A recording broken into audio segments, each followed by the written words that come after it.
Chers partenaires du collectif Alzheimer Ensemble, mesdames et messieurs, chers amis, un impératif m'empêche d'être en direct avec vous ce soir.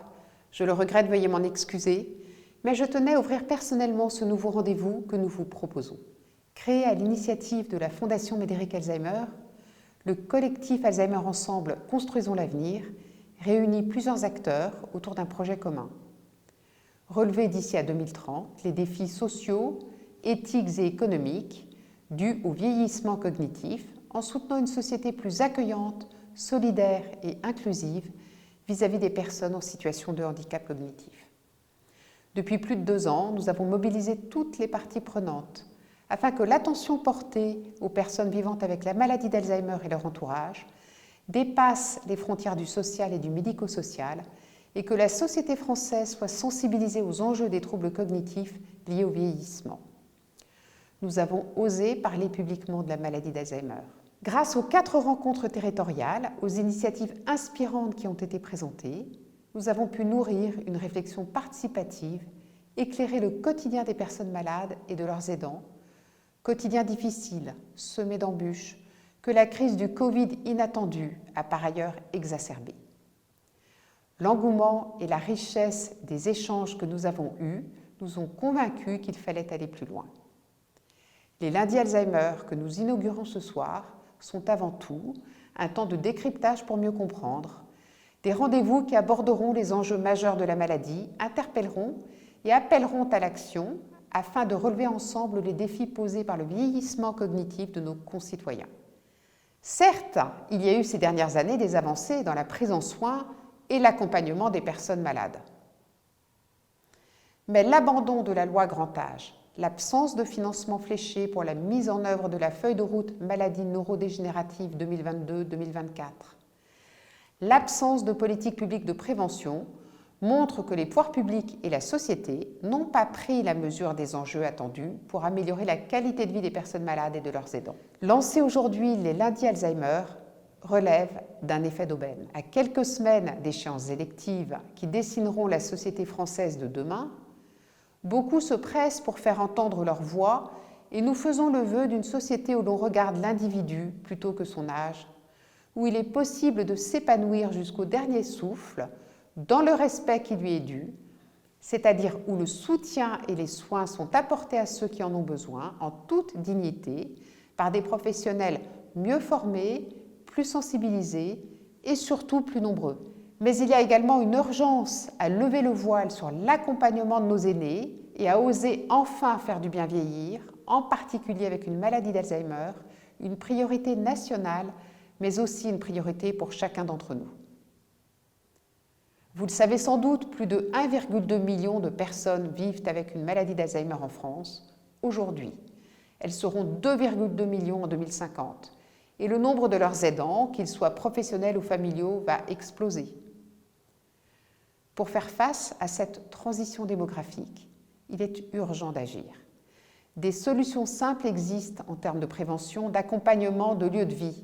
3 thématiques que nous aborderons lors de nos 3 rendez-vous. Vieillir n'est pas une maladie. Vivre avec la maladie d'Alzheimer ne relève pas d'une étrange fatalité. Il est possible de faire changer les choses et c'est l'objectif de ce premier débat que nous allons avoir ce soir autour de la prévention. Prévenir la maladie d'Alzheimer.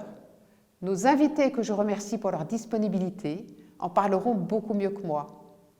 Mais en effet, prévenir la maladie d'Alzheimer est possible. Comment ? En évitant l'apparition des troubles cognitifs, mais également en retardant l'aggravation de la maladie. La prévention est aujourd'hui une voie plus réaliste que le médicament. 40% des cas seraient évitables grâce à un mode de vie adapté. Encore faut-il le savoir, sachant que moins de 1 Français sur 10 affirme connaître les moyens de prévenir la maladie d'Alzheimer. Je vous souhaite donc de beaux échanges. Bonjour à tous et bienvenue à cette première édition des lundis d'Alzheimer. Les lundis Alzheimer, et merci à Hélène Jacquemont pour cette introduction qui nous plonge directement dans le vif du premier des 3 sujets que nous allons aborder ce soir, à savoir prévenir quelles solutions pour réduire les effets de la maladie d'Alzheimer dans un objectif de soutenabilité de notre système de santé. Et de fait, hein, ça a été dit, on y reviendra de toute façon tout au long de nos échanges, au regard de l'accroissement inévitable du nombre de personnes malades d'Alzheimer dans les années à venir, la prévention constitue un puissant levier de nature à accroître la qualité de vie tout en réduisant le volume de besoins en termes de soins. Pour en parler et éclairer les débats, j'ai le plaisir d'accueillir ce soir le professeur Florence Pasquier. Bonjour, vous êtes neurologue au CHU de Lille et responsable du centre d'excellence sur les maladies neurodégénératives de Lille, dont le petit nom est l'ICEND, si je ne me trompe pas. Nous avons aussi Nicolas Collet, bonsoir. Vous êtes chercheuse en épidémiologie au CHU de Toulouse, les centres d'épidémiologie et de recherche en santé de population, le CERPOP, rattaché à l'INSERM et l'Université de Toulouse 3. Nous avons aussi le plaisir de recevoir Frédérique Decherf, qui est directrice de l'action sociale de l'Agir Carco. Bonsoir Frédérique. Et Alain Bérard, vous êtes médecin de santé publique, directeur adjoint de la Fondation Médéric Alzheimer. Donc bonsoir. Bonsoir à tous. Bonsoir. Et merci de nous avoir rejoints. Je rappelle, en guise d'introduction à ces échanges, à tous les internautes qui sont aujourd'hui connectés et à cette heure connectés, que vous pouvez poser vos questions tout au long de ce webinaire dans le fil de questions ad hoc qui est prévu à cet effet. Et peut-être juste pour démarrer et rentrer cette fois-ci peut-être encore un peu plus dans le vif du sujet, mais surtout pour essayer de resituer les enjeux à la fois de cette rencontre et puis un peu de l'opinion française telle qu'elle est organisée. Je vais peut-être vous citer quelques chiffres qui paraissent intéressants et qui sont issus d'une enquête qui l'est tout autant et qui est une enquête menée par l'IFOP pour la Fondation Médéric Alzheimer auprès des Français dans le domaine de la prévention et qui nous montre notamment, comme les slides qui s'affichent l'indiquent, que d'une part, la maladie d'Alzheimer est aujourd'hui une maladie qui est ancrée dans l'imaginaire français puissamment, puisque 97% des personnes en ont entendu parler. Par ailleurs, les symptômes qui sont rattachés à cette maladie sont globalement, comme vous pouvez le voir, extrêmement bien associés, c'est-à-dire qu'en fait, on a une vision sinon très précise, du moins exacte, de ce qu'est la maladie d'Alzheimer. Et par ailleurs, et ça c'est un effet de nouveauté, 75% des Français ont peur d'être atteints de cette maladie, ce qui la place au deuxième rang des maladies suscitant le plus de crainte, avec un accroissement sur une période de 20 ans, entre 2001 et 2021, de 19 points dans l'imaginaire et les craintes suscitées par les Français, pour les Français. Le deuxième élément, c'est qu'on a aujourd'hui, s'agissant plus spécifiquement de la prévention, un niveau de connaissance qui touche aux stratégies de prévention qui reste très parcellaire, puisque, comme l'a dit Hélène Jacquemont, moins d'un Français sur 10 affirme connaître les moyens de prévenir. Je pense qu'il faudrait passer au slide juste après. Moins d'un Français sur 10 affirme connaître les moyens de s'en prévenir. Et on a des niveaux qui sont des niveaux extrêmement contrastés quant à la connaissance des actions à mettre en œuvre en termes d'alimentation notamment. Alors si on avait les slides, je pense que ce serait quand même beaucoup plus intéressant. Voilà. Donc vous pouvez constater, notamment s'agissant de l'alimentation, qu'on a une connaissance, une faible connaissance quant aux capacités de l'alimentation à constituer un geste de prévention.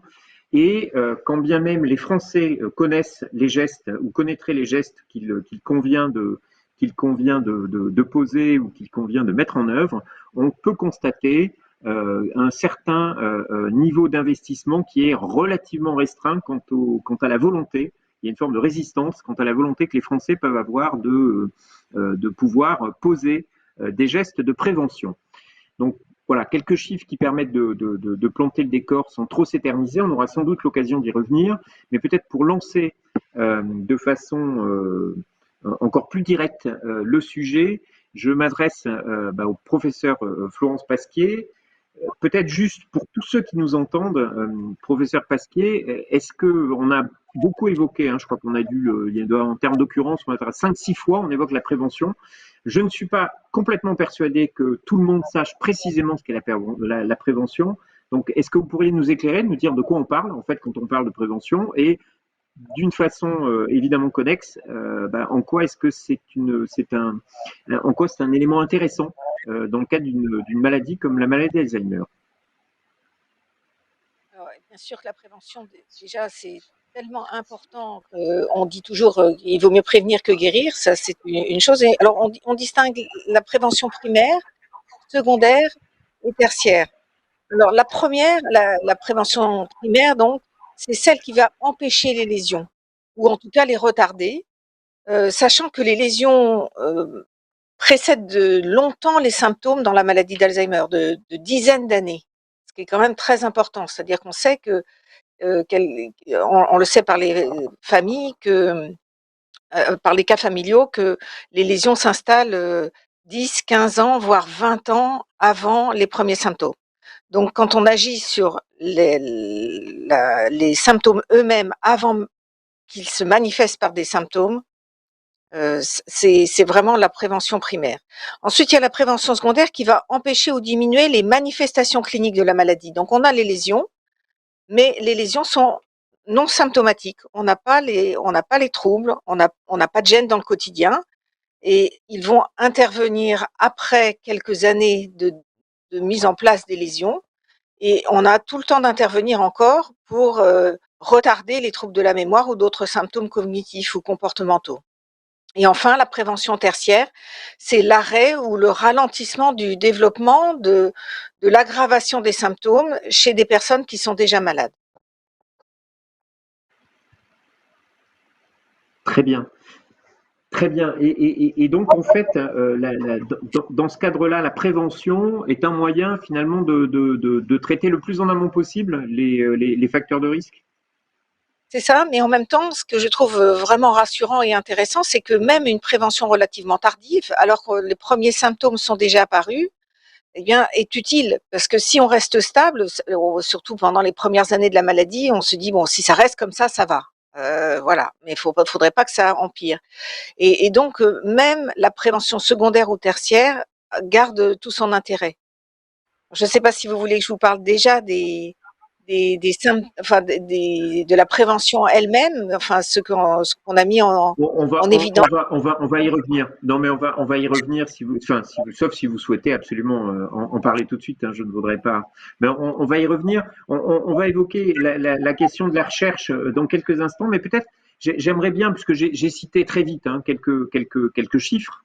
Mais est-ce que ça recoupe un peu ce que vous pouvez voir au quotidien ou dans votre pratique, ou est-ce que ça vous étonne en fait le fait qu'aujourd'hui on ait des Français qui un niveau un peu contrasté de connaissance de la prévention et parallèlement des gens qui n'ont pas très envie quoi, de forcément s'engager ou s'investir. Alors, ce qui m'étonne évidemment, c'est qu'il y ait si peu de personnes qui pensent à la prévention, alors que c'est dans d'autres pathologies, on essaie quand même il y a quand même des facteurs de risque qui sont modifiables, comme le tabac, où tout le monde sait l'associer, enfin peut l'associer au cancer, par exemple, ou aux maladies cardiovasculaires ou cérébrovasculaires. Pour l'Alzheimer, je vois que le chemin est encore long avant de mettre dans la tête des gens qu'on peut faire quelque chose, qu'on n'est pas, ça n'est pas une fatalité, et c'est quand même un peu rassurant quelque part. Très bien. Donc d'où l'intérêt effectivement de se retrouver ce soir et d'essayer de militer pour que la prévention devienne un outil, un support. Je ne suis pas sûr que nous ayons d'ores et déjà des questions. Alors, on va peut-être poursuivre. De toute façon, on reviendra. Hein, comme vous le savez, n'hésitez pas à intervenir de toute façon tout au long de nos échanges. Je vais me tourner maintenant vers, enfin en tout cas virtuellement, vers Nicolas Collet, qui devrait apparaître à l'écran. Bon, rebonsoir, Nicolas Collet. Euh, Alors, du fait de votre position, hein, vous avez plutôt une vue, une vision, je n'ose dire complète, mais en tout cas assez large de la recherche. Donc, est-ce que vous pourriez nous dire aujourd'hui comment est-ce que la recherche s'organise? Alors oui, donc nous, dans notre équipe, on travaille sur les essais de prévention, donc les essais d'intervention. Donc, c'est-à-dire, on a parlé un petit peu des différents facteurs de risque que l'on peut avoir pour la maladie d'Alzheimer. Et nous, on travaille sur des études pour mettre en place et tester des interventions visant ces différents facteurs dans le but de prévenir la maladie d'Alzheimer. Donc, ici à Toulouse, nous avons mené plusieurs grands essais de prévention ici en France. Notamment, il y avait l'essai MAPT et nous avons également participé à des essais au niveau européen. Et par ailleurs, nous publions des revues de la littérature assez régulièrement qui font la synthèse de tout ce qui se fait sur le plan international au niveau des essais de prévention de la maladie d'Alzheimer. D'accord. Donc un travail à la fois, j'allais dire, d'expérimentation de terrain et en même temps un travail de collecte et d'analyse de données. C'est ça, hein? Voilà. Donc on est vraiment sur ces deux champs-là. Et alors, ça c'est la méthode. Mais finalement, qu'est-ce que ces travaux finalement nous enseignent en termes de résultats aujourd'hui? Alors, donc, tout d'abord, pour vous parler un petit peu de nos études à nous, et notamment, donc, il y avait l'étude MAPT que nous avons menée il y a quelques années maintenant. Donc, c'était une étude qui a testé une stratégie d'intervention que l'on appelle multidomaine. Multidomaine parce que c'est une intervention qui a visé plusieurs facteurs de risque de la maladie d'Alzheimer en même temps. Donc, ce que nous avons fait, c'est que nous avons recruté presque 1700 personnes, âgées de 70 ans et plus. Nous avons demandé à la moitié d'entre eux donc, de suivre cette intervention multidomaine, donc qui leur demandait de faire de l'activité physique, de faire de l'entraînement cognitif, donc des exercices pour améliorer la mémoire, par exemple.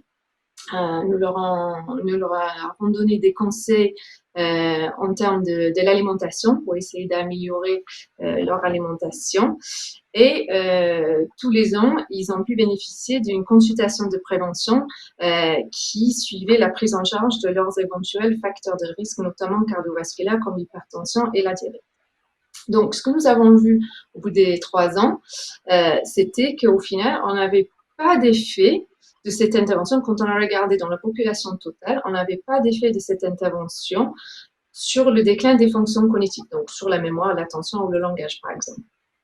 Par contre, quand nous avons fait une analyse un petit peu plus fine de nos données, nous avons pu identifier des profils particuliers de personnes qui étaient, chez qui l'intervention semblait être bénéfique. Et en fait, il s'agissait de personnes qui étaient les plus à risque finalement de développer une maladie d'Alzheimer. Donc, soit parce qu'ils avaient déjà des marqueurs biologiques de la maladie, même s'ils n'avaient pas encore de diagnostic de maladie d'Alzheimer, mais c'était des gens qui avaient déjà des marqueurs biologiques.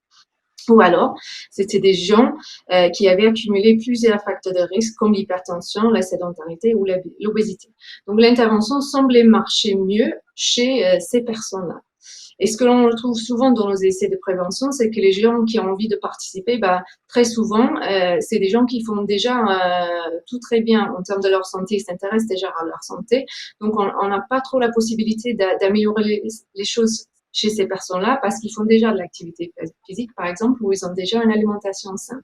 Donc, en revanche, quand on se concentre uniquement chez les personnes qui ont vraiment besoin d'intervention, là, on a l'impression que notre stratégie de prévention multidomaine, elle avait l'air de marcher.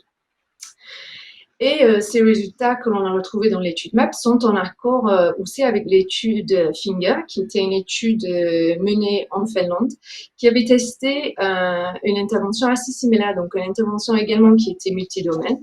Et cette étude était vraiment une des premières études à montrer un effet bénéfique en termes de prévention du déclin des fonctions cognitives. Et ce qui est intéressant de voir dans l'étude Finger, c'était qu'il n'avait inclus dans cette étude que des personnes qui étaient à risque de développer une maladie d'Alzheimer. Donc, ce n'était pas une population tout venante que nous avons eu dans MAPT, c'était des personnes âgées de 60 ans et plus, mais qui avaient un profil de risque élevé. Et du coup, on a l'impression, avec ce type d'intervention multidomaine, que ça semblerait marcher vraiment chez les gens les plus à risque de développer une maladie d'Alzheimer. D'accord, donc c'est ce que ça détermine, c'est des profils de risque sur lesquels on est le plus efficace possible. Voilà, c'est ça. Ça, hein, c'est des familles. Et sur le versant, sur la revue de littérature, en fait, que vous avez, puisque vous avez évoqué MAPT, mais vous faites aussi des travaux en termes de revue de littérature, comment on arrive à peu près sur des. Alors, vous évoquez un Finger qui, je pense, doit rentrer dans le scope de la revue de littérature, mais est-ce qu'il y a d'autres résultats d'études? Bien évidemment, oui. Donc, en fait, la dernière mise à jour que nous avons fait sur notre revue de la littérature date de fin de l'année dernière. Et donc, nous avons identifié au total une centaine d'essais de prévention qui ont été publiés depuis la fin des années 90.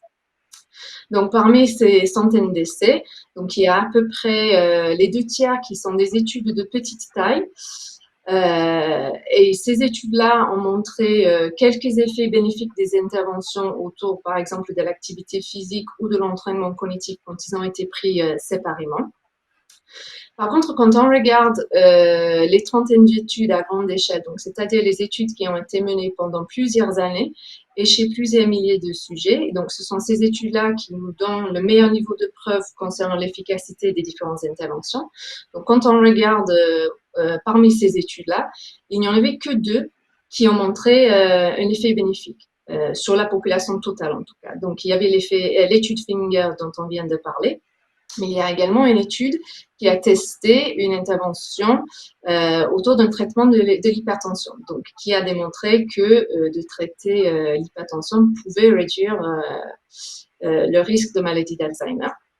Et donc, il y a d'autres études aussi plutôt de plus petite taille qui vont aussi dans ce même sens pour le traitement de l'hypertension. Donc, c'est les 2 pistes finalement que nous avons qui sont les plus prometteurs aujourd'hui sur la base des résultats jusqu'à présent. Donc, c'est le traitement de l'hypertension et les interventions multidomaines qui visent plusieurs facteurs à la fois. D'accord, donc ils sont 2 enseignements principaux. On va y venir peut-être aussi sur des applications pratiques. Merci en tout cas. Juste peut-être aujourd'hui, donc vous nous dites voilà là où on en est.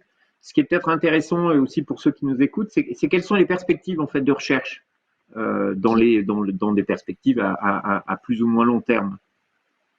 Alors, donc, on a plusieurs perspectives justement en termes de recherche. Donc, tout d'abord, en termes de tout ce qui est intervention multidomaine. Donc, il y a d'abord un réseau mondial qui a été mis en place pour essayer de répliquer les résultats de l'étude Finger pour voir si une intervention multidomaine, ça marche aussi bien dans d'autres pays qu'en Finlande.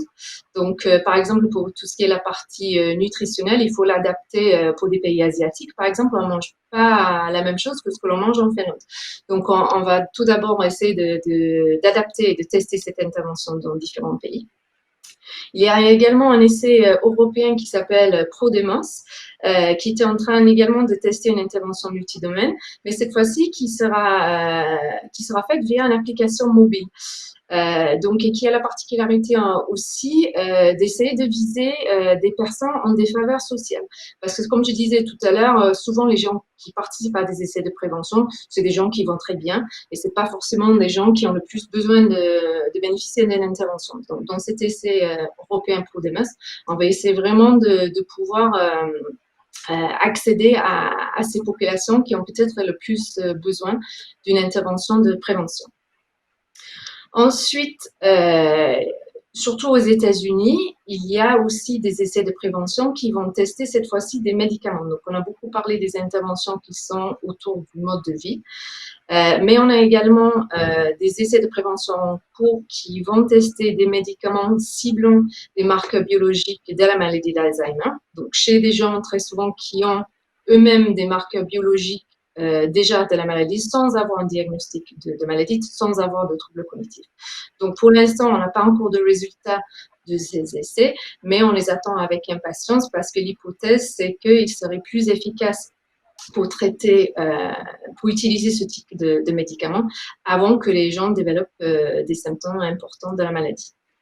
Et enfin, une dernière piste que nous avons dans la recherche, c'est d'essayer de mettre en place des stratégies de prévention plus personnalisées. Parce que, comme je vous disais tout à l'heure, on a l'impression que certaines interventions vont marcher mieux que chez certaines personnes que d'autres. Et comme souvent, ça peut être des interventions un petit peu lourdes, on va essayer de pouvoir cibler les personnes chez qui une intervention donnée va marcher le mieux. Donc, on va essayer de partir dans le modèle de la médecine personnalisée et de faire des interventions de prévention personnalisée.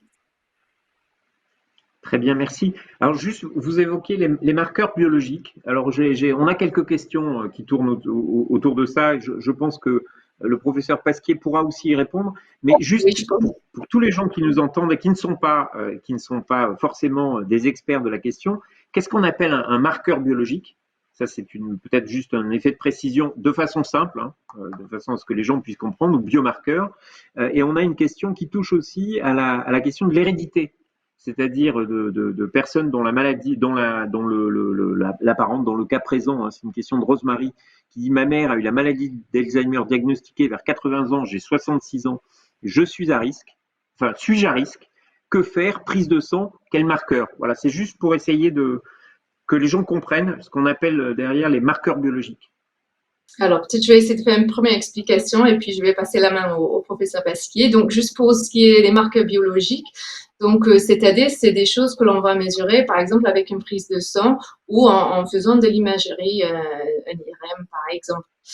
Donc, quand on peut parler de signes cliniques, donc on peut faire des tests de la mémoire, par exemple, ça c'est vraiment un marqueur clinique de la maladie. Mais quand on parle de marqueurs biologiques, c'est des choses voilà, que l'on va mesurer plutôt dans le sang ou par de l'imagerie. Très bien. Oui, Alors j'ai encore, et avant que le professeur Pasquier ne vienne compléter, parce que j'ai aussi d'autres questions pour elle, c'est vrai que vous avez évoqué, et on est passé un peu vite dessus, mais les interventions multidomaines.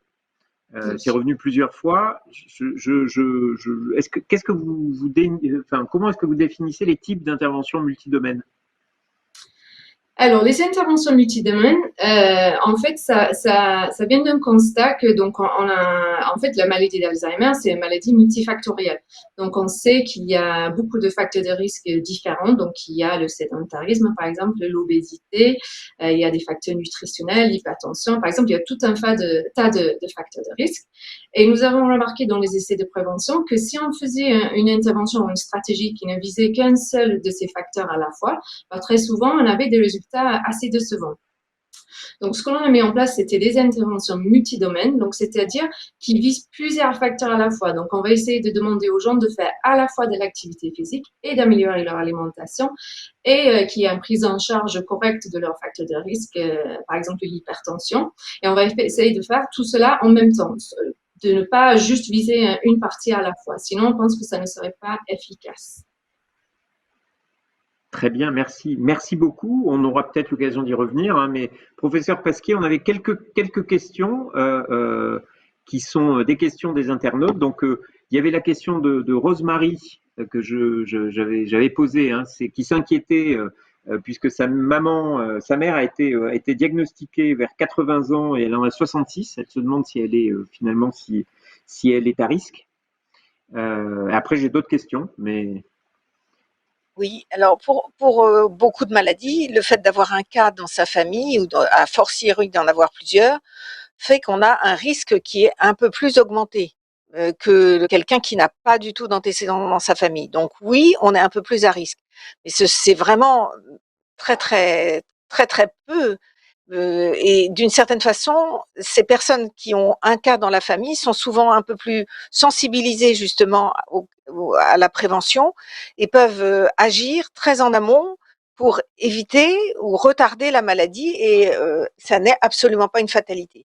Ce qui est plus notable, ce sont les vraies maladies génétiques qui surviennent avant l'âge de 65 ans et souvent quelquefois même bien avant cela, où il y a une vraie mutation à l'origine de ces maladies. C'est très très rare, c'est moins de 1% de tous les cas de maladie d'Alzheimer et les familles se connaissent parce que c'est la moitié de la famille qui est atteinte, quoi. C'est vraiment, ça marque fortement la famille. Mais il y a d'autres facteurs génétiques qui sont aussi associés à un risque un tout petit peu plus élevé. Mais on a aussi des facteurs génétiques qui nous protègent de la maladie d'Alzheimer. Donc c'est pas parce qu'on a un facteur de risque génétique qu'on fera la maladie.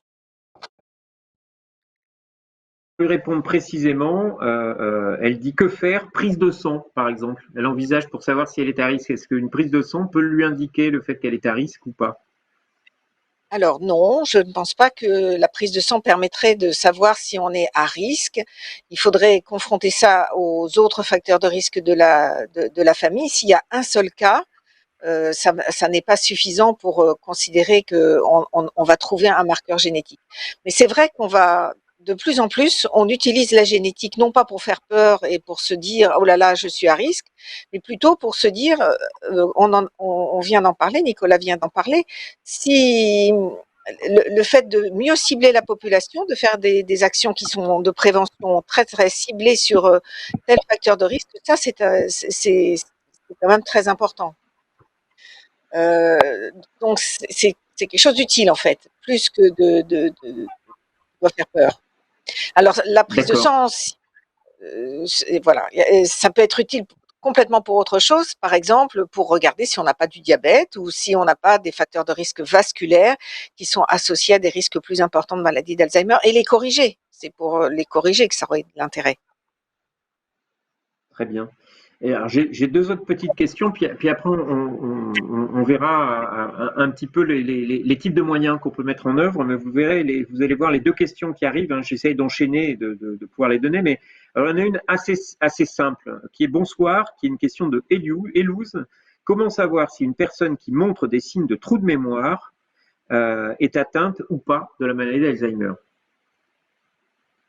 Alors pour le savoir, il faut aller voir un spécialiste qui va faire des tests qui pourront nous orienter vers une maladie d'Alzheimer ou tout à fait autre chose, parce que c'est évidemment pas la seule cause de maladie, enfin de troubles de la mémoire, bien sûr. Il n'y a pas il y a pas juste un examen qui permettrait de savoir exactement quelles sont les lésions qui sont à l'origine des troubles que présente la personne malade. Ça me incite à revenir un tout petit peu sur les biomarqueurs, juste pour comprendre. En fait, on sait que dans la maladie d'Alzheimer, il y a un dépôt d'une protéine anormale qu'on appelle le peptide A-bêta. Et il est relativement simple de savoir si ce peptide A-bêta est bien retenu dans le cerveau, parce qu'on en voit moins dans le liquide cérébrospinal, c'est-à-dire dans le liquide qui entoure le cerveau et la moelle épinière. Et donc, quand on a une diminution d'A-bêta dans le liquide cérébrospinal, on peut, on peut avoir une information sur le fait qu'il y a probablement un dépôt d'A-bêta dans le cerveau. La deuxième lésion qu'on voit dans la maladie d'Alzheimer, et c'est l'association des deux qui permet de faire le diagnostic, c'est qu'il y a des dépôts anormaux de protéines tau dans les neurones, dans les cellules du cerveau. Et là, ça sera dit à un point tel que les cellules meurent, et donc on va trouver un taux, enfin une quantité plus importante de protéines tau dans le liquide cérébrospinal. Et tout ça, la protéine tau et la bêta, peuvent aussi se voir sur l'imagerie cérébrale avec enfin, c'est donc une autre façon de parler de biomarqueurs. D'accord, très bien. Alors après, j'ai une deuxième question, mais de façon plus large, hein, puisque on voulait aussi vous interroger en termes de prévention sur les moyens qu'on pouvait mettre en œuvre, hein, en termes de prévention. On a commencé à aborder le multidomaine. Et j'avais une question, alors je vous la pose, mais je pense que c'est une démarche, enfin c'est dans le cadre de votre explication un peu plus large, c'est en EHPAD, une démarche préventive est-elle encore possible et laquelle? Oui, je pense qu'on peut continuer à faire de la prévention secondaire. Il y a plein de choses que l'on peut faire. C'est déjà mettre les personnes dans un confort physique important.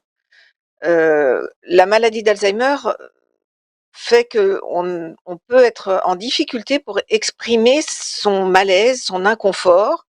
Et quand on a mal aux dents, quand on a mal à la tête, quand on est constipé, quand on a des problèmes, des crises de gouttes ou d'arthrose, on peut avoir comme conséquence d'avoir encore plus de troubles cognitifs.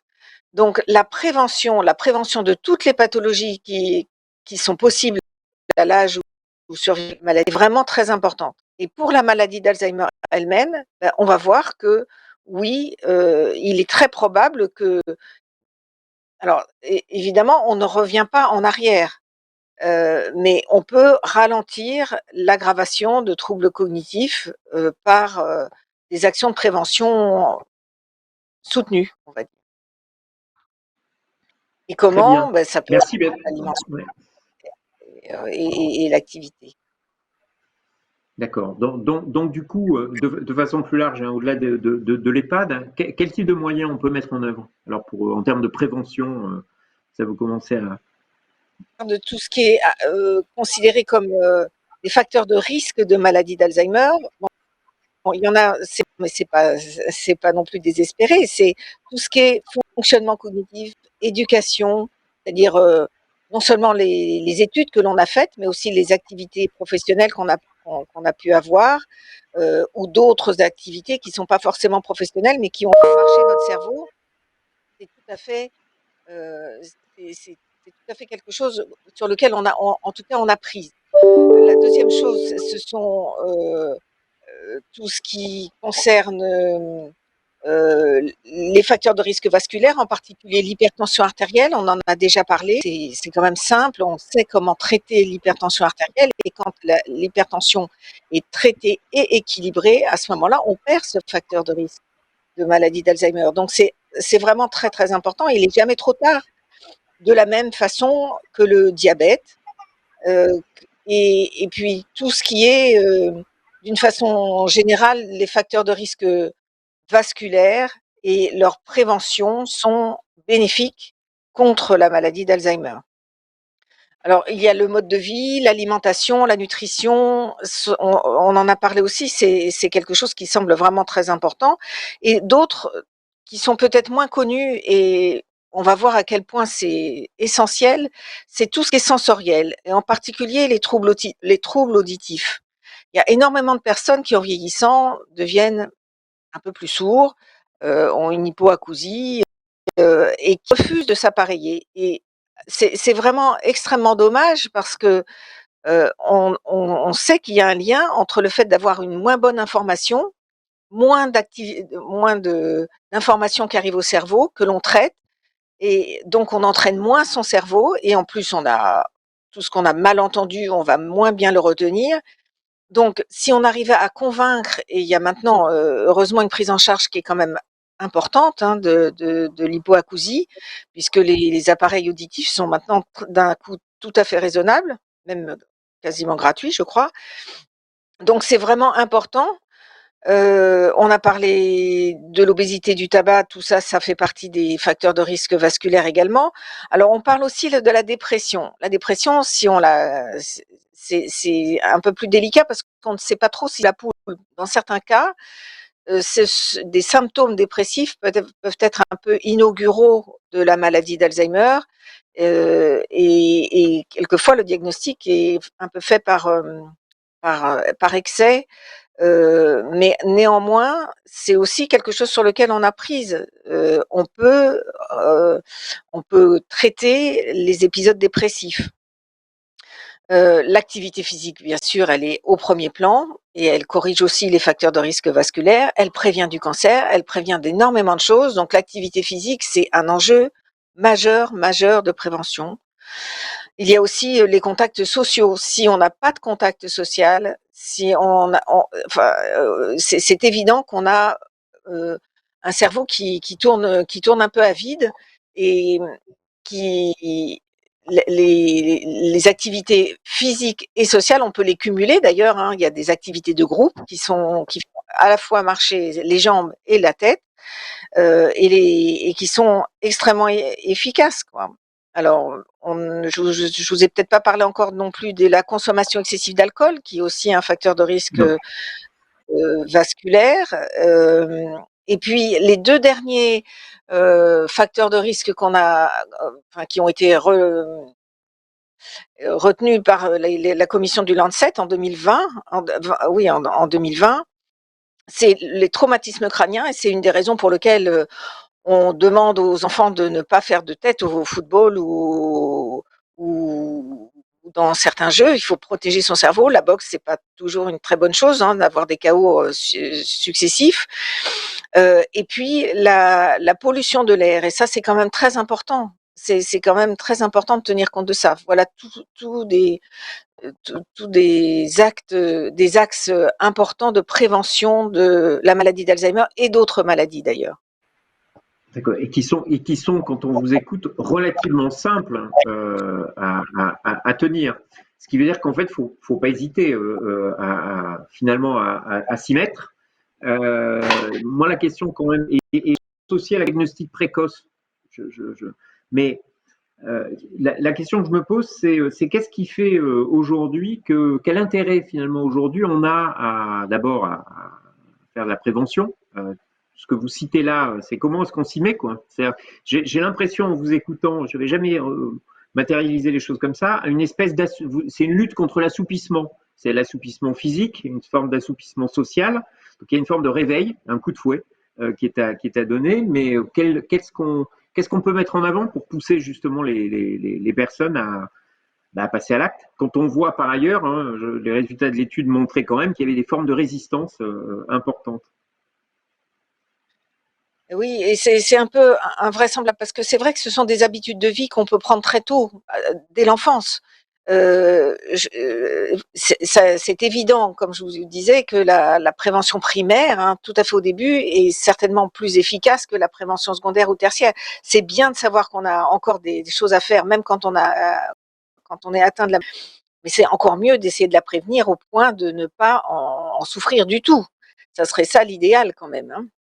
Et donc, heu, comme on sait que c'est plusieurs dizaines d'années avant que les lésions que la maladie se manifeste, aux yeux de tous, je dirais, et qui s'installe déjà dans le cerveau, c'est quand même très important de s'y mettre, très tôt. Enfin, pour moi, c'est de l'éducation aux enfants qu'il faut faire.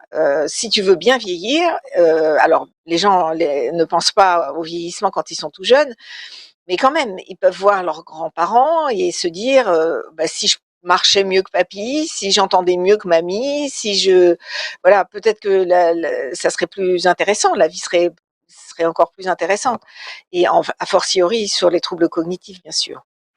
Donc D'accord. Ouais, non, mais non, vous pouvez poursuivre. Tout le monde vous écoute quasiment religieusement. J'avais juste une question sur l'alimentation. C'est vrai que dans l'enquête, on avait mis en avant le régime méditerranéen. Est-ce qu'il y a des choses particulières qu'on peut faire dans ce domaine? le régime méditerranéen, c'est celui qu'on préconise absolument, c'est-à-dire, manger des fruits, des légumes, tout ce qui relève des fruits à coque, hein, comme les noix, les noisettes, et cetera. Et puis, moins de viande et moins de plus de poissons, moins de viande et plus enfin moins de nourriture transformée, quoi. De manger frais, de manger de saison, de manger aussi, pour en rajouter un petit peu de proximité, sans vraiment de s'y mettre, hein. On a d'autres raisons de s'accrocher à ça et à toute chose malheur est bon, je dirais. Peut-être que ça va être une prise de conscience que c'est important de modifier son alimentation. D'accord. Et tous ces gestes-là, qui sont à la fois des gestes de prévention, à la fois avant que la maladie ne s'installe, mais quand elle est installée, est-ce qu'ils jouent plus particulièrement sur les malades jeunes? Je pense notamment aux malades de moins de 60 ans. Oui, alors bien sûr, les malades jeunes relèvent évidemment de la prévention des facteurs modifiables. Mais généralement, il y a une composante génétique qui est quand même aussi un peu plus importante.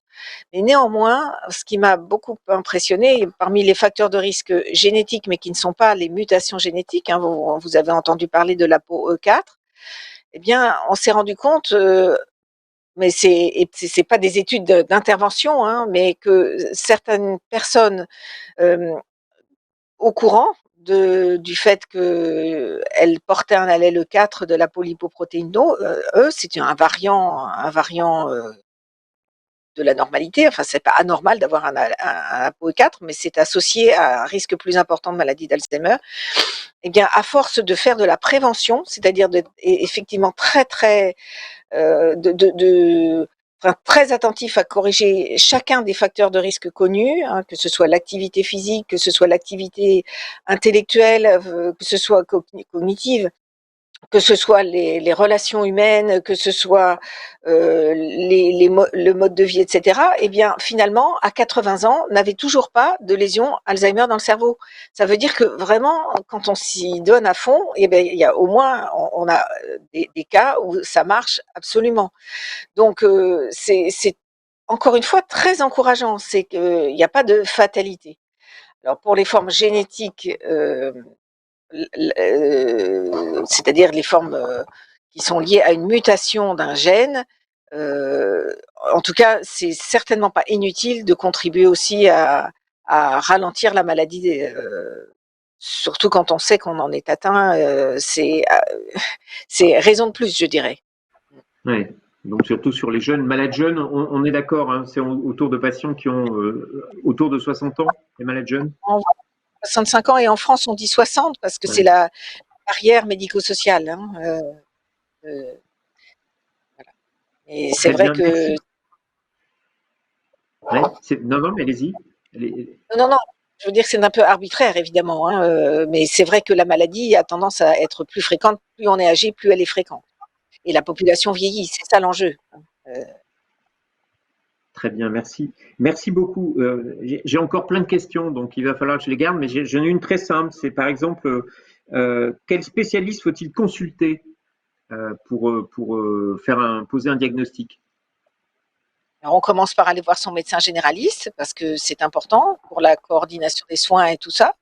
Et puis, neurologue, gériatre, psychiatre sont des spécialistes qu'il est possible de voir. Très souvent, c'est un petit peu une question d'âge. Quand on n'a pas justement un âge avancé, on a tendance à aller voir plutôt un neurologue. Quand on est âgé, vraiment âgé, et qu'on a en plus d'une polypathologie, c'est peut-être plus raisonnable d'aller voir un gériatre. Mais en tout cas, ces trois disciplines sont formées et compétentes pour diagnostiquer et suivre les patients atteints de cette maladie. Très bien, merci. Merci beaucoup. J'avais une question subsidiaire, mais qu'on va peut-être garder aussi pour d'autres intervenants, mais chacun pourra avoir un avis. C'est est-ce qu'il y a une augmentation des cas d'Alzheimer depuis que l'on mange moins sain et que l'on bouge moins?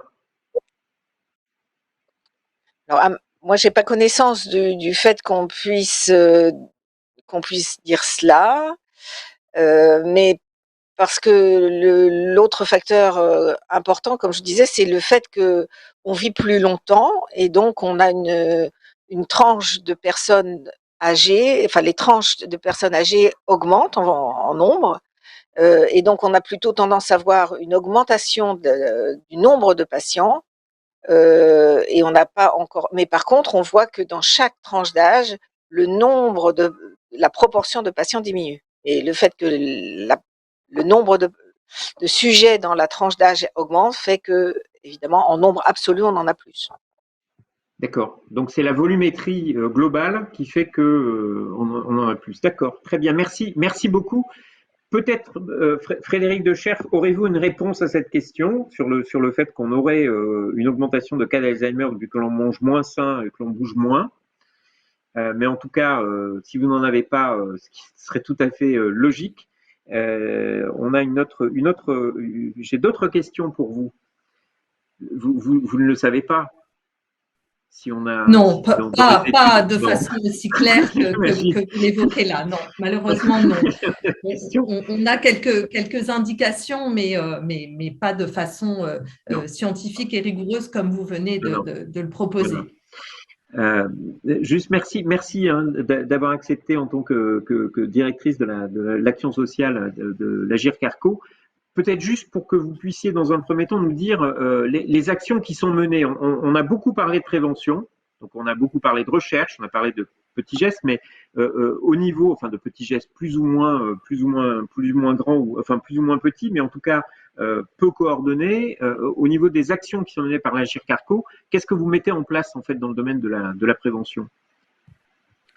Alors, peut-être pour démarrer, vous m'autoriserez à expliquer en quelques mots ce qu'est le régime de retraite complémentaire Agir Carco. Alors, Oui, je le dis souvent sur un ton humoristique. Déjà, quand on a réussi à prononcer le nom, on a franchi une première étape. Mais plus sérieusement, donc, on est le régime de retraite complémentaire obligatoire pour les salariés du privé. Plus de 90% des Français ont, à un moment donné de leur vie, cotisé au régime et ont acquis donc des droits retraite.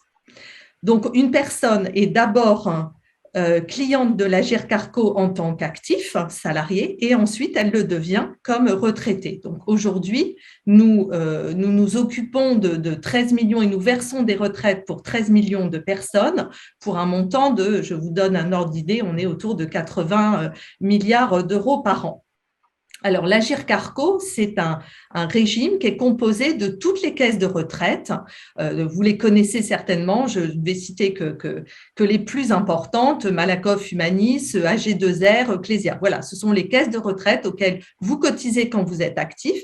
Et quand vous recherchez de l'information sur votre retraite, vous allez prendre de l'info auprès des caisses de retraite, mais ces caisses de retraite ne proposent pas seulement de traiter le sujet de la retraite. On paye les retraites, mais on propose aussi des services d'accompagnement, d'action sociale. Alors, ça veut dire quoi ?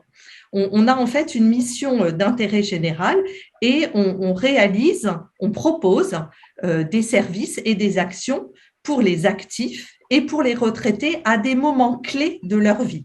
Ça peut être des difficultés passagères, mais ça peut être aussi des situations de fragilité. On a repéré, pour reprendre un point qui était évoqué tout à l'heure, on a repéré qu'il y avait des moments de vie où peuvent se passer des vrais moments de rupture, où il peut y avoir des vrais moments de rupture. Je m'explique.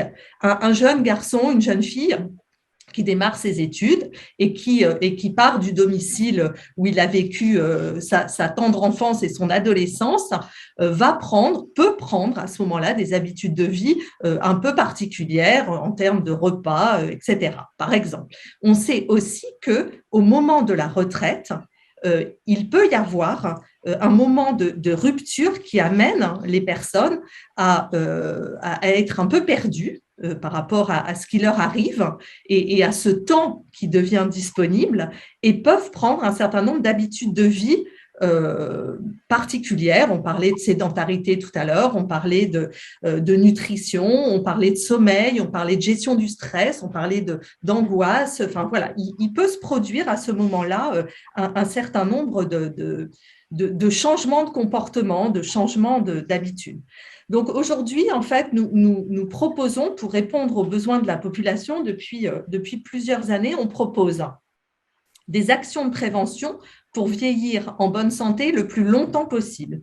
On propose des actions de soutien des proches aidants et on propose des actions d'accompagnement des personnes les plus âgées. On a une gamme de services pour les personnes de plus de 75 ans.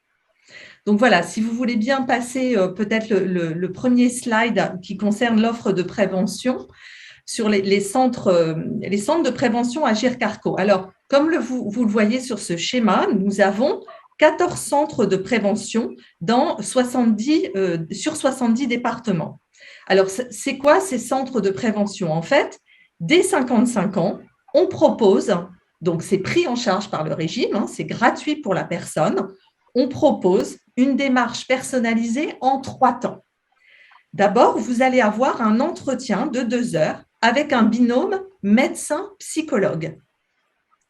Alors, médecin, souvent gériatre, alors on ne le dit pas trop quand on veut rajeunir notre public, mais souvent ils sont spécialisés en gériatrie justement pour ce qu'on évoquait tout à l'heure, pouvoir détecter un certain nombre d'éléments. Donc, un entretien de 2 heures avec un binôme médecin-psy. Une fois que la situation a été posée, une fois qu'on a compris les modes de fonctionnement de la personne et qu'on repère un certain nombre de situations qui peuvent poser problème, le travail de ce binôme, c'est d'accompagner la personne, c'est de faire prendre conscience de tous les discours qu'on vient d'entendre là, que c'est important de changer aujourd'hui des modes de fonctionnement et des comportements. Et que les changements, même s'ils se produisent à 75 ans, ils vont produire des effets. Des effets qui sont moindres que si on anticipe beaucoup plus, évidemment, mais ils vont produire des effets dans votre bien-être, mais aussi dans le vieillissement en bonne santé. Donc voilà, on a vraiment ce temps d'entretien avec ce binôme qui amène à proposer un certain nombre ou bien de bilans spécifiques, mais surtout d'ateliers pratiques. On évoquait tout à l'heure, il faut que ça soit agréable, sympa, qu'on prenne du bon temps, que ça soit vraiment vécu par la personne comme quelque chose de positif et qui amène du bien-être. Donc, on propose des ateliers. Alors, on parlait de multidomaines tout à l'heure, on est complètement dans cette approche-là. Donc, sommeil, mémoire, activité physique, nutrition, gestion du stress, etc. Donc, voilà, on propose cette gamme d'ateliers. Et ensuite, les personnes reviennent pour faire un bilan au bout d'une année pour qu'on comprenne si les changements d'habitude se sont vraiment ancrés dans les habitudes de vie de la personne, pour voir si vraiment la personne a été motivée et si elle a gardé des bonnes habitudes, entre guillemets, de fonctionnement dans sa vie quotidienne. Donc voilà, c'est vraiment une offre très spécifique et j'en termine juste pour dire qu'au-delà de l'action des centres de prévention, nous avons aussi, avec les caisses de retraite, sur le terrain, on propose sur le territoire des actions, des ateliers, des événements. Donc tout ça, vous pouvez retrouver ça sur le site Agir Carco. On fait à peu près 500, on a 500 actions collectives, donc voilà, sous forme de conférences, d'informations. 500 actions sont prévues en 2022 sur la France entière et on a à peu près 30-40 000 personnes qui chaque année voilà, sont sensibilisées, entendent parler des sujets de prévention sur les territoires. Très bien, merci. Et donc, ce qui est une action tout à fait conséquente et significative. Et quelle expérience, en fait, vous retirez des actions qui ont été mises en place? Je pense notamment au fait que vous avez, je crois, réalisé une étude sur le sujet. Alors, on a fait plusieurs études. Alors, les centres de prévention existent depuis plus de 10 ans. Malheureusement, on n'a pas, dès le départ, travaillé sur une étude de cohorte. J'ai écouté avec attention tout à l'heure les données scientifiques. Je pense qu'on aurait pu le faire, on ne l'a pas fait, c'est tout, c'est comme ça. Par contre, ce que l'on a fait, on a deux études que j'aimerais citer. La première, c'est une mesure de satisfaction client qui a été réalisée, elle est toute récente, elle date de fin 2021. Et on se rend bien compte, vous parliez tout à l'heure du passage à l'acte, et c'est très, très significatif. Qu'est-ce qui fait qu'à un moment donné, parce que je sais, je connais intuitivement, on sait tous, vous faisiez le lien entre fumer et le cancer du poumon. Enfin voilà, on fait tous ces liens-là. On sait bien que voilà, on mange pas très bien. Enfin voilà, toutes ces données-là sont globalement identifiées. Mais qu'est-ce qui fait qu'à un moment donné, on va avoir envie d'y aller, on est motivé, on veut passer à l'acte. Et on se rend compte que 70% des personnes qui ont participé attendaient vraiment du bilan, des informations concrètes et qu'on les aide, qu'on les accompagne sur la démarche, les ateliers, le séquençage en fait de l'accompagnement. Donc voilà, c'est quand même énorme, 70%. Ensuite, on s'est rendu… Ouais, c'est vraiment… On ne s'attendait pas à un chiffre aussi important. On a aussi 90% des bénéficiaires qui disent avoir pris en compte les recommandations. Alors, c'est pas mal, mais encore faudrait-il que dans 1 an, dans 2 ans, les bons comportements se poursuivent. Bien sûr, on a besoin de mesurer ça aussi. Et que à peu près un peu plus d'un tiers des bénéficiaires disent je vais poursuivre une activité à l'extérieur maintenant que je sais ce qu'il faut faire et comment je vais le faire. Voilà. Après, on est là encore dans du déclaratif et ça vaut le coup de regarder à moyen terme, évidemment, ce que cela produit. La deuxième… Je vous interromps parce que j'ai une question qui est en lien direct avec l'étude d'impact, puisque vous avez déjà produit et suscité des vocations, puisqu'on me demande si tout le monde peut s'adresser au centre de prévention Agir Carco. C'est vous dire que vous avez déjà des gens qui veulent vous rejoindre. Oui, je l'ai dit en introduction, 90% de la population française a un jour ou un autre cotisé à l'Agir Carco. Donc, même si vous avez fait toute votre carrière dans la fonction publique hospitalière, dans la fonction publique territoriale, probablement qu'à un moment donné, vous avez eu un job d'étudiant et si vous avez cotisé 1 euro à l'Agirc Arrco, vous avez le droit de bénéficier des services qui sont proposés. Donc, allez sur le site centredeprévention.com et prenez rendez-vous et allez-y. Franchement, c'est une expérience intéressante et plus on le fait tôt, nous, on a vraiment cette volonté de rajeunir la population qui vient dans nos centres, mieux on se portera collectivement dans 20 ans. Très bien. Vous aviez un deuxième point. Je vous ai interrompu, mais c'était pour la bonne cause. Alors, oui, peut-être sur une mesure d'impact qui a été faite, mais sur une approche un tout petit peu particulière. En fait, il y a 2 ans, on s'est posé la question, puisqu'on n'avait pas travaillé, je l'ai dit tout à l'heure, d'études de cohorte massives, on s'est dit, mais comment mettre en valeur ce que l'on réalise au niveau de nos centres de prévention. Donc, on a fait une étude d'impact, une mesure d'impact, mais sur un volet plutôt sociologique, c'est-à-dire qu'on a étudié, on a identifié avec un cabinet spécialisé tous les coûts directs et indirects que la société,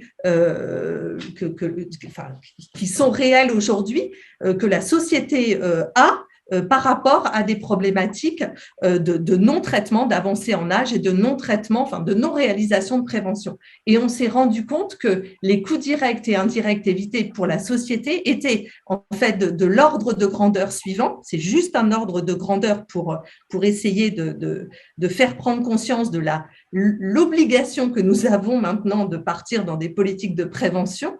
C'est que pour 1 euro dépensé dans un centre de prévention chez nous, on évitait grosso modo 14 euros pour la société, donc de coûts médicaux, mais pas seulement, médicaux, paramédicaux, on a pris, mais voilà, ça vous donne un ordre d'idée, même si on n'est qu'à 10 euros, ça permet quand même de se rendre compte que les coûts indirects de santé et les coûts directs hors santé sont quand même massifs lorsque l'on n'intervient pas sur ce sujet de la prévention. Donc voilà, je voulais donner un ordre de grandeur. Merci. Juste pour être sûr que tout le monde comprend, en fait, c'est un investissement, c'est une forme d'investissement qui rapporte 14 fois la mise initiale. C'est ça? Oui, ça, tout à fait.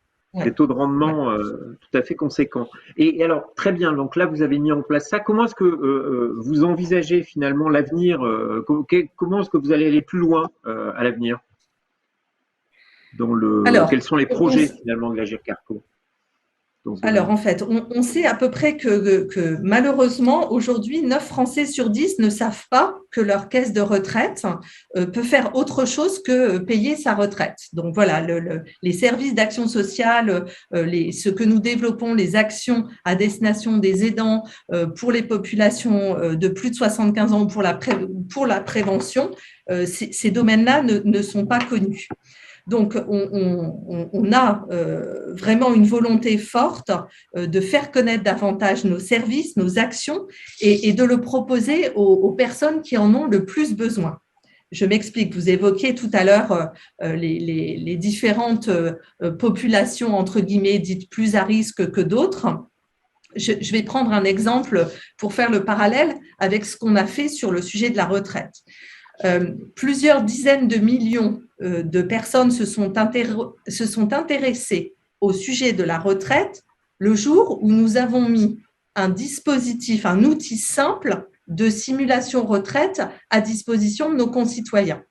Le jour où on a eu un outil digital qui permettait de répondre aux 2 questions fondamentales qu'on se pose quand on pense à la retraite, c'est à quel moment je peux partir et combien je vais gagner. Voilà, c'était les 2 questions de base. Eh bien, pour faire un parallèle avec nos sujets d'action sociale, on se doit de travailler, d'imaginer une plateforme, alors certainement bien sûr digitale, de sensibilisation, un produit qui soit simple, pédagogique, qui permettrait d'expliquer, de faire des tests, d'avoir des exemples précis, des témoignages, qui rendent le sujet de la prévention accessible au plus grand nombre et qu'on puisse, 30 ans, 40 ans, poser des questions sur comment on fonctionne aujourd'hui, est-ce que c'est satisfaisant, est-ce qu'il faut que je fasse attention, et puis probablement derrière permettre aux personnes les plus fragiles d'aller dans les centres de prévention pour obtenir des conseils, de l'information au niveau de leurs habitudes de vie. Donc voilà, plus on va mettre ce sujet de la prévention, je le disais, avec un pack retraite dans le parcours de nos clients, plus on mettra ce sujet en avant et plus on permettra de sensibiliser un plus grand nombre de personnes à cette thématique et de réserver le service peut-être à des personnes qui en ont le plus besoin et qui ont besoin justement de modifier leurs habitudes de vie. Mais ce qui veut dire aller les chercher, on terminera peut-être avec ça, mais aller les chercher sur les territoires, ces personnes qui en ont le plus besoin. Oui, je pense que nos centres de prévention ont largement démarré cette politique-là, cette volonté que nous avons de, j'allais dire, ouvrir les fenêtres, les portes, aller se faire connaître auprès des réseaux de médecins de ville, évidemment, qui devraient être nos premiers prescripteurs, les réseaux de pharmaciens, les professionnels de santé, les services sociaux des établissements sanitaires, les mairies, les écoles de formation, enfin, tout l'écosystème sanitaire, médico-social de proximité pour montrer ce qu'on est capable de faire et ce que nous faisons au quotidien depuis une dizaine d'années, je le disais, et puis être proactif également auprès des utilisateurs, auprès des Français. Je parlais des événements de la retraite, des rendez-vous retraite. On participe de plus en plus à des émissions, à des événements grand public pour se faire connaître et pour rajeunir cette cible prévention et pour permettre de proposer un parcours complet aux personnes très fragiles qui en ont le plus besoin.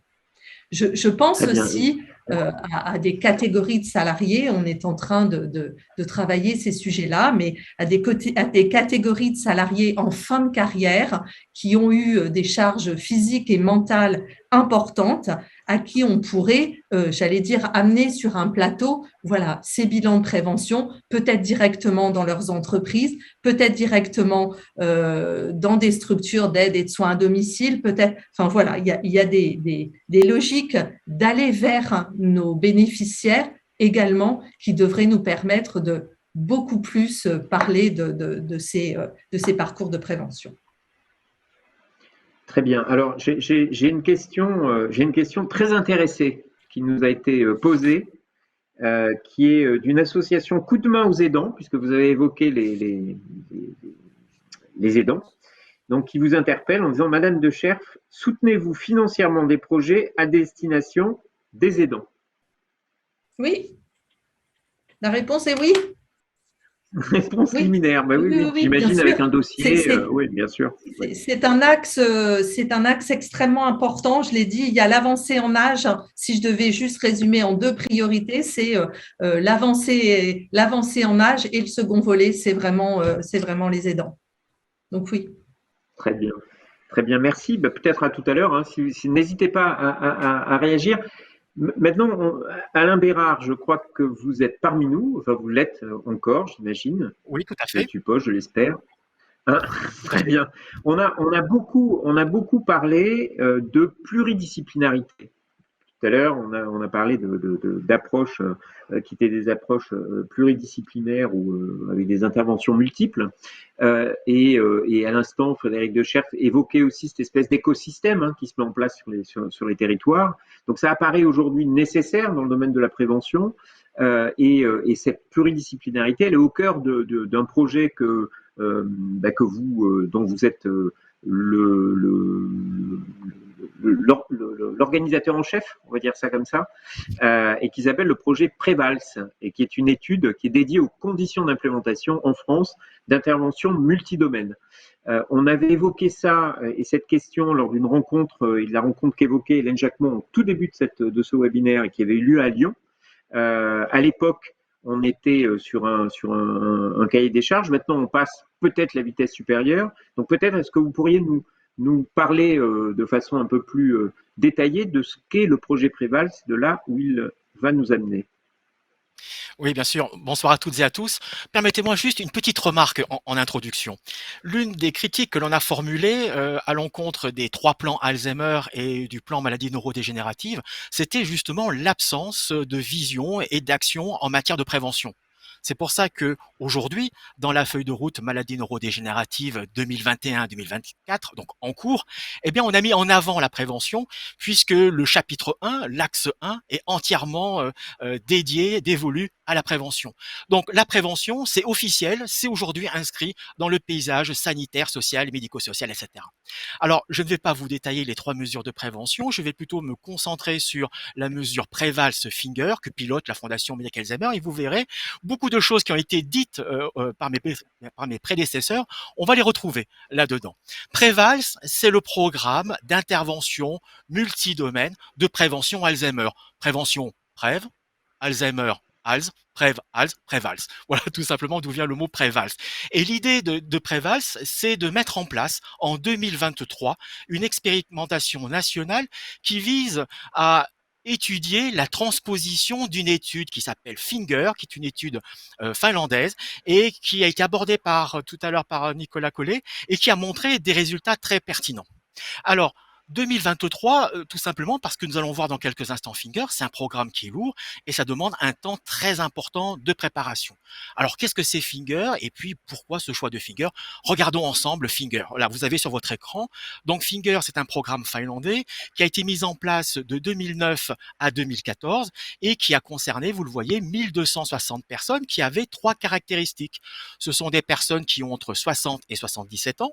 Ce sont des personnes très importantes qui sont indemnes en termes de signes cliniques. Ils n'ont pas la maladie d'Alzheimer en termes de signes cliniques, mais attention, ils ont un haut risque de survenue de troubles cognitifs. Et donc, du coup, ces 1260 personnes ont été regroupées dans 2 groupes. Il y a un groupe, je dirais, classique, c'est ce que vous avez à droite, c'est le groupe témoin, à qui on a donné des conseils de santé de manière générale et de manière régulière. C'est la stratégie habituelle, classique. Ce qui nous intéresse, c'est le groupe de gauche, c'est-à-dire c'est le groupe qu'on appelle interventionnel.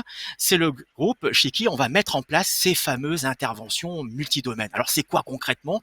Eh bien, pendant 2 ans, concrètement, les participants au groupe interventionnel vont réaliser des activités physiques adaptées. Tout d'abord en groupe, on apprend la gestuelle, on apprend la posture, on apprend à respirer. Et puis, il y a un phénomène, je dirais, d'entraînement, d'émulation.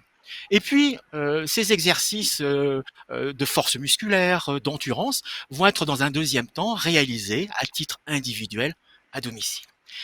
En parallèle à cette activité, ces personnes ont reçu des conseils de diététique à titre individuel, adaptés à chacun. Et on a également mis en place des sessions de groupe qui ont permis à ces personnes justement de mettre en pratique ces conseils diététiques à travers des recettes de cuisine, alors qu'on a dit tout à l'heure effectivement de type régime méditerranéen. Toujours en parallèle, vous voyez, 3e dimension, c'est la stimulation cognitive. Ces participants ont pu bénéficier d'ateliers mémoire, donc là plutôt en groupe, mais également d'entraînement cognitif individuel par le biais d'une application, un logiciel qui était spécialement conçu pour ça et qui était validé scientifiquement.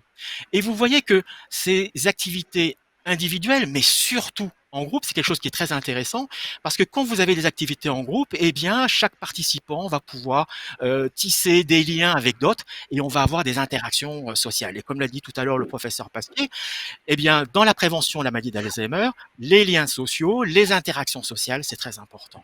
Alors, finger, ce sont les doigts et vous savez qu'il y a 5 doigts dans une main. Et donc, le 5e doigt, c'est la prévention cardiovasculaire. Là, on est dans une approche classique. Ce sont des consultations avec le médecin généraliste et puis c'est une infirmière qui prodigue des conseils sur les comportements et les habitudes de vie.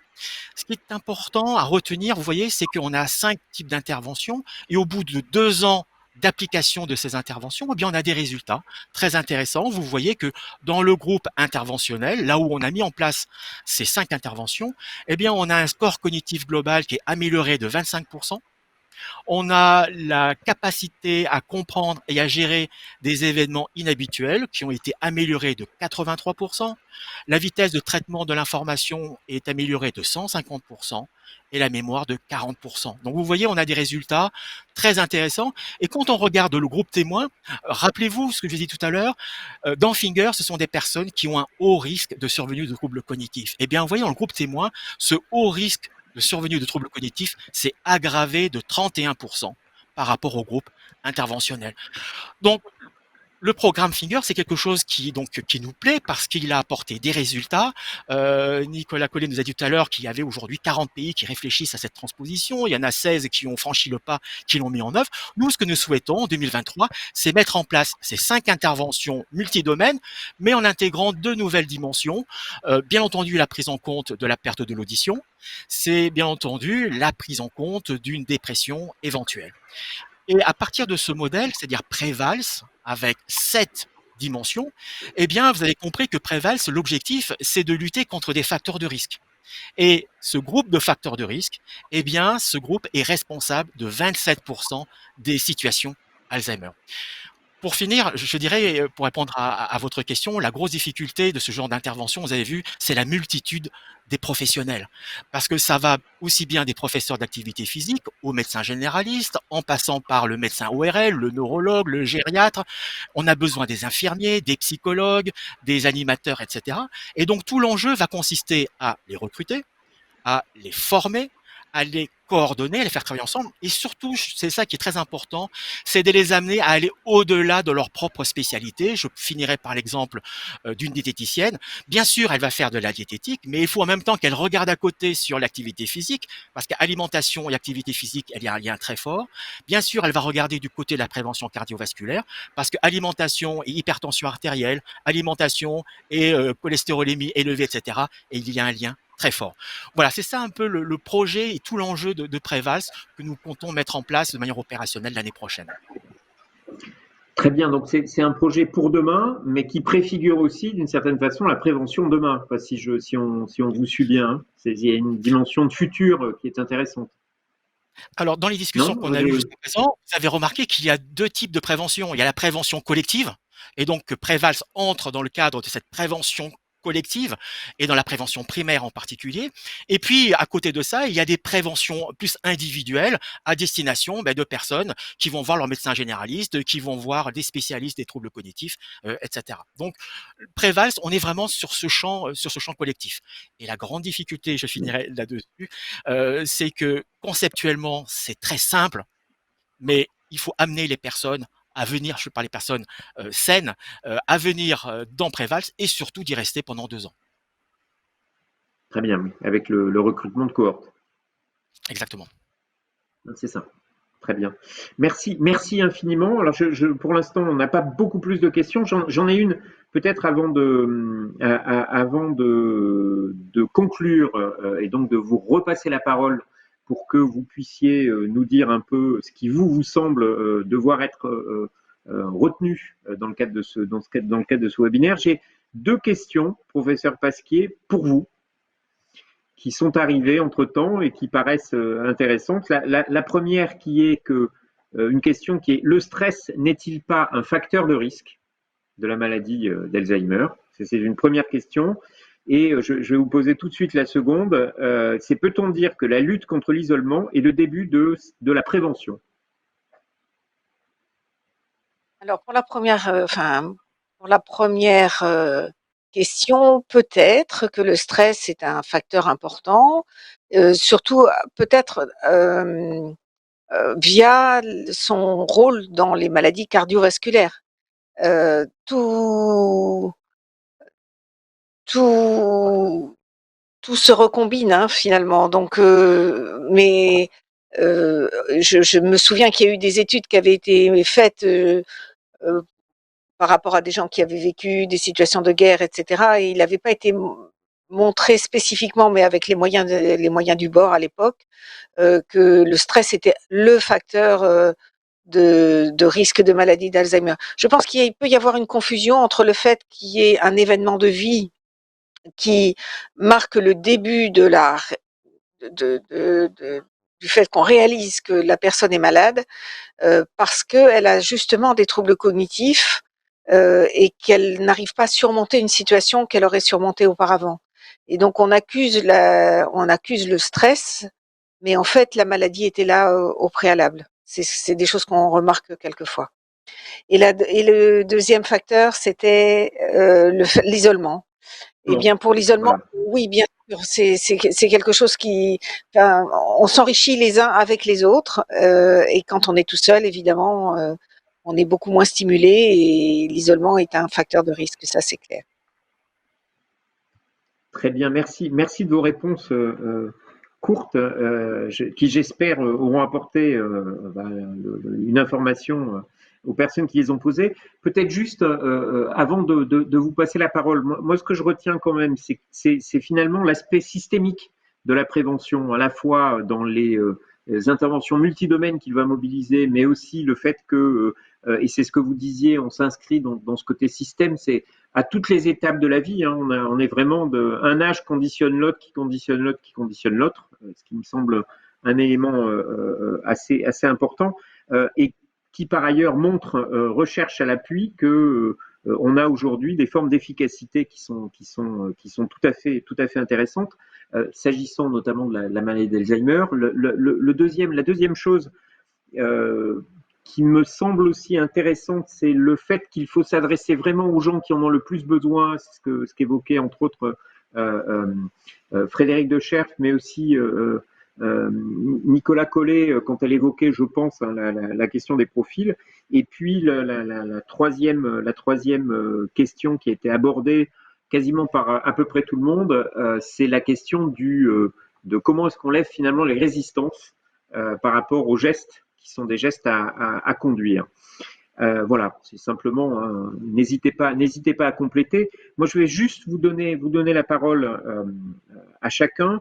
On est dans le cadre d'une émission qui s'appelle les lundis Alzheimer. On essaye de faire entendre, et j'espère qu'on y réussit, finalement, dans une perspective élective, une voix qui est une voix un peu différente. Et moi, la question que je voudrais vous poser, c'est dans tout ce que vous avez dit, et peut-être ce que vous n'avez pas eu le temps de dire, qu'est-ce qui vous semble important de porter soit à la connaissance, soit derrière la reconnaissance des décideurs de santé dans le domaine de la prévention. Et je vous propose de démarrer et de faire un tour en démarrant peut-être avec Frédéric de Scherf. Alors, un vœu, allez, on n'est plus tout à fait en janvier, mais on n'en est plus très très loin. Moi, j'aimerais une campagne nationale sur la prévention qui concerne, enfin, on l'a dit, on a un défi autour de l'avancée en âge qui est quand même majeur. Donc, si on pouvait éviter pour une fois d'être le dos au mur, hein, pour réagir, ce serait quand même super. Donc voilà, et j'aimerais qu'on puisse réussir à expliquer simplement que l'on peut agir, que chacun d'entre nous a cette capacité à agir par rapport à ce vieillissement en bonne santé. Et j'aimerais une campagne qui soit simple et pédagogique et pas trop moralisatrice. Voilà. Très bien, merci pour ce bon vœu, même si effectivement la période est passée. Professeur Pasquier, peut-être vous, de votre côté.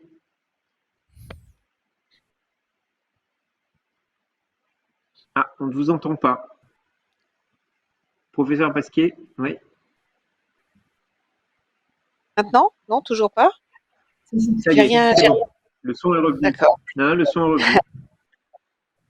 Donc, je voulais juste rappeler que l'ensemble des facteurs de risque modifiables comptaient pour 40% des troubles cognitifs sévères, hein, de maladies d'Alzheimer et apparentées dans le monde, et qu'elles pourraient être prévenues ou différées. Et j'ai beaucoup apprécié la présentation de Madame de Scherf et d'Alain et d'Alain Bérard. Excusez-moi, c'est la fin de la journée. Rassurez-vous, je suis super contente de ces initiatives qui sont, qui sont très adaptées et qui vont marcher, j'en suis sûre. Et je soutiens tout à fait la campagne que vous proposez. Très bien, merci beaucoup. Peut-être Nicolas Collet, du point de vue de la recherche, qu'est-ce qu'on peut souhaiter? Alors oui, donc du point de vue de la recherche, je pense que en termes de la prévention, il y a bien eu ces dernières années une prise de conscience concernant la prévention au niveau des chercheurs et on voit bien que ça commence à arriver maintenant au niveau des financeurs de la recherche. Je pense qu'il faudrait que cet effort soit maintenu et renforcé pour nous permettre de continuer à développer des stratégies de prévention qui soient efficaces, pour qu'on puisse ensuite les traduire en action en santé publique, pour que ça soit basé sur des preuves. Donc, il faut qu'on continue à mener nos recherches, à trouver des leviers, par exemple, pour le recrutement, pour que les patients qui ont le plus besoin, qui pourraient le plus bénéficier de nos interventions, ont envie de participer à nos recherches et de nous aider finalement à développer des interventions les plus efficaces. Donc, voilà, la demande, ce serait de continuer à soutenir la recherche en prévention. Je pense qu'on a encore des progrès à faire.